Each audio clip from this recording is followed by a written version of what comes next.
Hello everyone, Jacob here. In the last lesson, or the last two lessons actually, we were talking about how to say 만큼 in English. And if you watched those videos, you'll know that we say as much as to talk about 만큼, okay? But if you want to say 할 만큼, 뭐뭐뭐 할 만큼 in English, we actually don't use as much as, we use this structure right here. Subject, verb, object, to the point that subject, verb, object, all right? And that's what we're going to talk about in today's lesson. So when do we use this structure? Basically, to talk about the extent or degree of an action.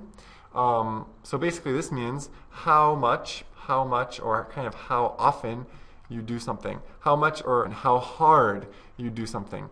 Okay, that's kind of what this extent or degree means, meaning kind of how much, how hard that you do something. But we don't actually only have to use it with a verb, and I'm going to kind of break this down and see all the different ways you can use it and what you can put in this first part right here. So the first way to use this structure would be to verb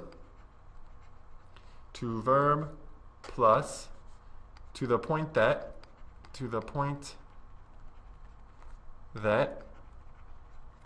subject, verb, object. All right, so let's go ahead and look at our first example. For my first two examples, I actually chose Korean expressions that I think are really funny, that we don't even say in English, but I think they are good to kind of explain this structure right here. In Korean, you guys like to say 토할 만큼 공부했어요. So let's see how we would translate that directly in English.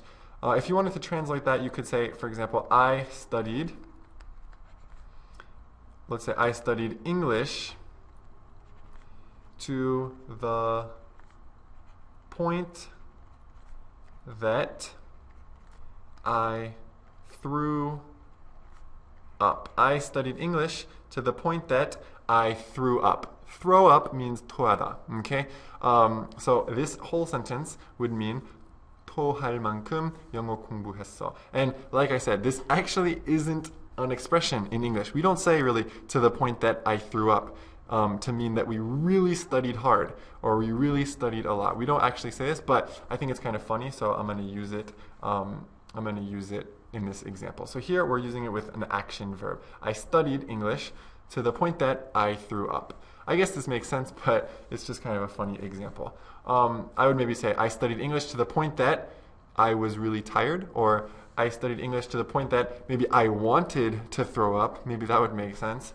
It's kind of a weird expression in English, and we don't really say this, so just be careful, all right? Let's look at our second example, which is also taken from a Korean expression. In Korean, you guys like to say 떡 될 만큼 마셨다 when you're talking about drinking alcohol. So how would we translate this in English? You could say, I drank, let's say soju. I drank soju to the point that I became a rice cake. I drank soju to the point that I became a rice cake. 떡 in general, in English we say rice cake.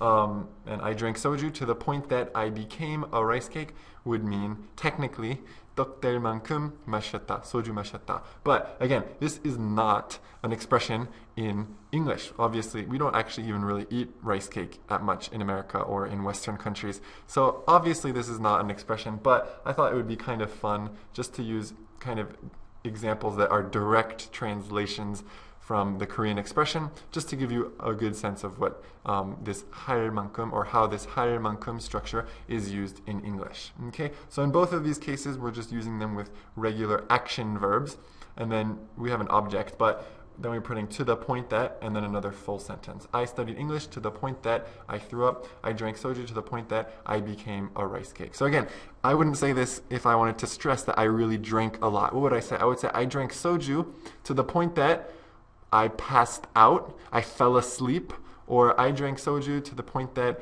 I blacked out. Blacked out would mean 피름 끊겼어. So I drank soju to the point that I blacked out, which means I drank a lot of soju. Okay? So again, this is this to the point that structure is to talk about, how much or how hard you do something, the extent or degree of an action. But you can also use this structure with an adjective. So let's look at some examples which aren't using this with an action verb, but an adjective. So if we say to be adjective plus to the point that subject verb object, this is possible too. All right, and let's just go ahead and look at some examples. The music was loud. The music was loud to the point that my ears hurt. Okay, what does this mean in Korean? What? 귀를 아플 만큼 음악 시끄러웠어요. All right, that my Korean isn't that great, but that's what it would mean more or less. And here we're using it with an adjective. The music was loud to the point that my ears hurt. Okay, let's go ahead and look at another example, and this one I'm using myself. Jacob is really tall. This is true. I am extremely, ridiculously tall. Jacob is really tall to the point that he hits his head a lot.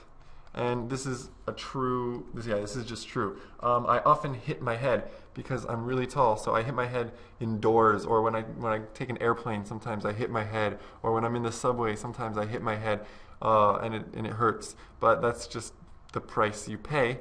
That's just what happens when you're as tall as me, when you're really, really tall like me. So Jacob is really tall to the point that he hits his head a lot. Okay, again, I'm expressing the kind of degree to which the music is loud, the degree to which Jacob is tall, really how tall, how loud it is. Okay, and when you're using this structure, I would recommend actually maybe even putting a pause, like a comma here. The music was loud to the point that my ears hurt. If you say it really quickly, it sounds a little bit unnatural. The music was loud to the point that my ears hurt. A little bit unnatural. So I recommend actually putting a pause, or you can, when you're writing, you can put a comma right here. Jacob is really tall to the point that he hits his head a lot. So I added a little pause there. All right, let's look at our last way to use this to the point that structure, and then we'll wrap up. So you can use it with an action verb, an adjective, or you can even use it with a noun. To be a noun, to be a noun to the point that subject, verb, object. So actually, I forgot to put my little plus sign. To be a noun plus to the point that subject, verb, object. So let's look at some examples where we're using it with a noun. My friend is an idiot. My friend's an idiot. Okay, I'm not really a good friend if I say this, but my friend is an idiot to the point that he thinks McDonald's is healthy. My friend is an idiot to the point that he thinks McDonald's is healthy. This isn't true. I don't think anyone really thinks that McDonald's is healthy, but if you did think that McDonald's was healthy, then you would have to be a really, really big idiot. Okay, so again, I'm stressing how much of an idiot my friend is. My friend is an idiot to the point that he thinks McDonald's is healthy. He actually thinks McDonald's is healthy. What an idiot. All right? Now, something you need to be careful when you're using it with nouns is that you can't use it with any noun. You have to use it with nouns that where we say, like, he's a big idiot, or he's just kind of an idiot. There's a degree. There's a degree to which you are an idiot. You can be a big idiot, or you can just be kind of an idiot, right? So you have to use it with nouns like these. And I will give you another example. So let's move down, and I'll give you our last example. That girl that girl is a snob. I don't know if you know what snob means, but I guess snob in Korean would mean like 코 높은 사람. Okay, like people who live in Gangnam. I know Koreans generally think people who live in Gangnam are snobs. Okay, that girl is a snob to the point that she only dates rich guys. Okay, that girl is a snob to the point that she only dates rich guys. So again, with snob, you can be kind of a big snob, or you can be just kind of a normal snob. There's kind of a degree to which you are a snob. All right. So again, only use this this structure with a noun if it's a noun like idiot or snob, where you can say, oh, there's a degree. Like he's really a snob. He's such a snob. He's such an idiot. That kind of thing. All right. That's pretty much everything I wanted to talk about, except I did want to say real quick that here I'm using all these examples with that, but you can actually say where, and often people say where instead of that. Both are used, both are fine. So in all of these examples, you can just change it. You could say, I studied English to the point where I threw up. I could just change this here, where I threw up. I drank soju to the point where I became a duck. All right, and it's pretty much the same. So either one is okay. All right, I hope you understood. I hope you enjoyed the lesson, and I'll see you next time.